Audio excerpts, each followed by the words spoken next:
दोस्तों, air India का जो प्लेन क्रैश हुआ था वो घटना आज किसको याद नहीं है। 270 लोग उसके अंदर मारे गए थे, लेकिन एक्चुअली में उसकी जो रिपोर्ट है वो अब सबमिट हो चुकी है। जो हमारा एविएशन डिपार्टमेंट है उसी के अंतर्गत 2012 में एक डिपार्टमेंट बनाया गया था जो कि इन्वेस्टिगेशन करता है कि आखिरकार प्लेन क्रैश क्यों हुआ है। दिल्ली के अंदर इसका हेडक्वार्टर है और उसने एक अपनी इनर्शियल रिपोर्ट, एक प्राथमिक रिपोर्ट सबमिट करती है।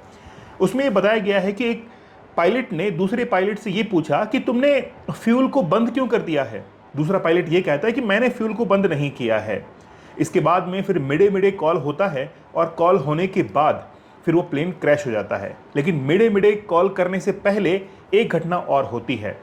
उस प्लेन के अंदर एक हाइड्रोलिक और इलेक्ट्रिकल जो एनर्जी है उसको प्रोड्यूस करने के लिए रैट सिस्टम लगा हुआ था, जिसको हम लोग कहते हैं रैम एयर टर्बाइन उसको कहा जाता है। तो वो एक्चुअली में एक फैन होता है, वो ऑटोमेटिक डिप्लॉयड हुआ हवा के अंदर और हवा के प्रेशर से वो टर्बाइन घूमना शुरू होता है जो कि जनरेटर से कनेक्ट होता है और फिर वो इलेक्ट्रिसिटी को प्रोड्यूस करता है ताकि कोई भी इलेक्ट्रिकल इक्विपमेंट उससे ऑपरेट हो सके। तो पायलट को ये लग गया था कि कहीं ना कहीं इलेक्ट्रिकल इक्विपमेंट को कंट्रोल करने की ज़रूरत है, लेकिन उससे पहले ही वो प्लेन क्रैश हो गया। कुछ लोग ये अजम्पशन लगा रहे थे कि फ्यूल के अंदर कंटामिनेशन था, लेकिन ऐसा कुछ भी उस रिपोर्ट के अंदर नहीं बताया गया है, मतलब कंटामिनेशन नहीं था। अब रिजल्ट क्या है, क्या हुआ ऐसा।